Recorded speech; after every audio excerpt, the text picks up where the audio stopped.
Assalamualaikum warahmatullahi wabarakatuh. Perkenalkan, nama saya Tia Resti dari jurusan Public Relation. Dan ini teman saya. Ya, Assalamualaikum warahmatullahi wabarakatuh. Nama saya Fajar Nur Iskandar, jurusan Public Relation, yang menjelaskan tentang ruang lingkup komunikasi, karakteristik komunikasi, dan fungsi dari komunikasi. Ya, penjelasan awalnya ada beberapa penjelasan mengenai ruang lingkup studi komunikasi. Jadi ini ada ruang lingkup retorika, ada ruang lingkup komunikasi risiko. Jadi apa itu lingkup retorika? Retorika lebih merupakan kampanye yang bersifat persuasif dan dapat mengubah perilaku khalayak atau khalayak. Ada dua macam retorika, yaitu kajian retorika kritis dan kajian modelika pragmatik.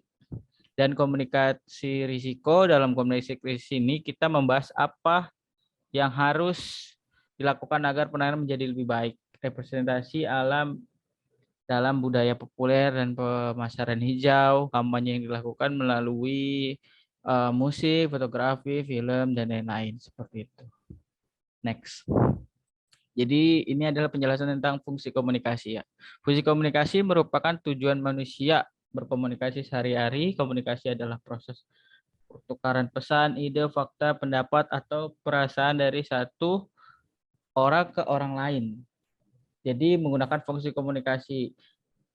Fungsi ini komunikasi berlaku di tiap kegiatan. Komunikasi seperti antar individu, kelompok atau organisasi. Komunikasi yang buruk merupakan sumber dari konflik. Jadi sebisa mungkin kita menjalin komunikasi antar sesama harusnya lebih baik gitu. Next. Menurut Lauswell, komunikasi merupakan ada 5 unsur.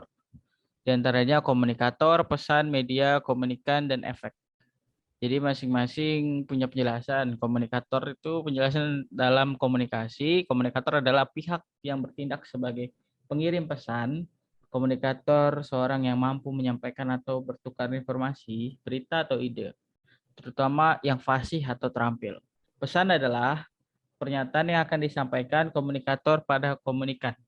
Jadi pesan dapat disampaikan secara lisan, tertulis, menggunakan gambar atau lambang lainnya.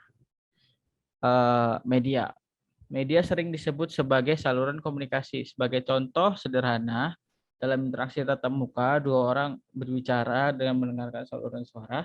Mereka juga membuat sebuah isyarat tubuh, menerima isyarat secara visual.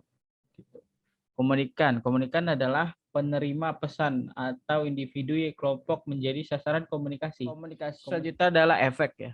Setelah pesan disampaikan oleh komunikator, itu akan menjadi timbul penyampaian pesan tersebut gitu. Jadi komunikasi itu bakal tersampaikan karena efek itu. Next. Jadi ini menurut William Gordon ya, dalam Mulyana ada 4 fungsi komunikasi. Fungsi meliputi komunikasi sosial. Komunikasi sosial berarti fungsi komunikasi itu penting membangun konsep diri, aktualisasi diri, kelangsungan hidup, memperoleh kebahagiaan, terhindar dari ketekanan, ketegangan, memumpuk hubungan, dan memperoleh kebahagiaan.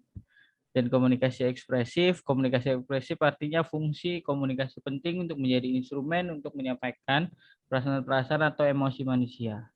Dan komunikasi ritual itu artinya fungsi komunikasi digunakan untuk menampilkan perilaku tertentu bersifat simbolik, ya seperti agama, suku, dan bangsa, dan lain-lain. Komunikasi instrumental artinya komunikasi memiliki beberapa tujuan umum seperti menginformasikan, mengajar, mendorong, mengubah sikap, keyakinan, dan lain-lain. Next. Nah, karakteristik komunikasi akan dijelaskan oleh rekan saya, Tia. Ya, silakan. Saya akan menjelaskan karakteristik komunikasi. Jadi ada beberapa karakteristik komunikasi menurut Juarsa Senjaja, seorang guru besar ilmu komunikasi dari Indonesia yang menuliskan beberapa karakteristik dalam komunikasi. Di antaranya adalah satu, komunikasi merupakan sebuah proses. Kedua, komunikasi merupakan upaya yang disengaja dan memiliki tujuan. Yang ketiga ada komunikasi menuntut adanya keterlibatan atau partisipasi dan kerjasama dari orang-orang yang terlibat di dalamnya. Keempat, komunikasi bersifat simbolis. Kelima, komunikasi bersifat transaksional. Keenam, komunikasi bersifat menembus ruang dan waktu. Komunikasi merupakan sebuah proses. Sebagai suatu proses, komunikasi tidak statis tapi dinamis, yang selalu mengalami perubahan dan berlangsung terus-menerus. Proses komunikasi melibatkan banyak faktor atau unsur. Faktor-faktor atau unsur-unsur yang dimaksud antara lain dapat mencakup pelaku atau peserta. Pesan meliputi bentuk, isi, dan cara penyajiannya. Saluran atau alat yang dipergunakan untuk menyampaikan pesan, waktu, tempat, hasil, atau akibat yang terjadi, serta situasi atau kondisi pada saat berlangsungnya proses komunikasi. Komunikasi adalah upaya yang disengaja atau punya tujuan.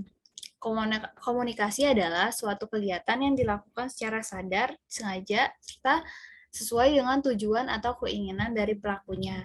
Sadar dalam arti kegiatan komunikasi yang dilakukan seorang sepenuhnya berada dalam kondisi mental psikologis yang terkendali atau terkontrol, bukan dalam keadaan mimpi. Jadi secara sadar melakukan kegiatan komunikasinya. Disengaja artinya komunikasi yang dilakukan memang sesuai dengan kemauan dari pelakunya dan tujuan menunjuk pada hasil atau akibat yang ingin dicapai. Tujuan komunikasi mencakup banyak hal, tergantung dari keinginan atau harapan dari masing-masing pelakunya. Komunikasi menuntut adanya partisipasi dan kerjasama dari pelaku yang terlibat di dalamnya. Aktivitas komunikasi akan berlangsung dengan baik apabila pihak-pihak yang terlibat dalam berkomunikasi, dua orang atau lebih, sama-sama ikut terlibat dan sama-sama mempunyai perhatian yang sama terhadap topik pesan yang dikomunikasikan atau disampaikan. Komunikasi bersifat simbolis. Komunikasi pada dasarnya merupakan tindakan yang dilakukan dengan menggunakan lambang-lambang. Lambang yang paling umum digunakan dalam komunikasi antar manusia adalah bahasa verbal, dalam bentuk kata, kalimat, angka, tanda, dan sebagainya. Selain bahasa verbal, juga ada lambang-lambang yang bersifat non-verbal, seperti gestur, warna, sikap duduk, berdiri, atau jarak. Penggunaan lambang-lambang non-verbal. Penggunaan lambang-lambang nonverbal lazimnya dimaksud untuk memperkuat arti dari pesan yang disampaikan.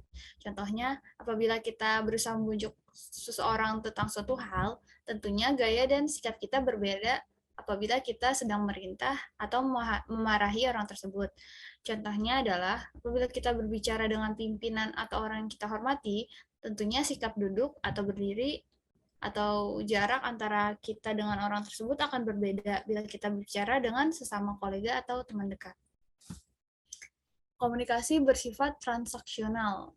Komunikasi pada dasarnya menuntut dua tindakan, memberi dan menerima. Dua tindakan tersebut diperlukan secara seimbang atau proporsional oleh masing-masing pelaku yang terlibat dalam komunikasi.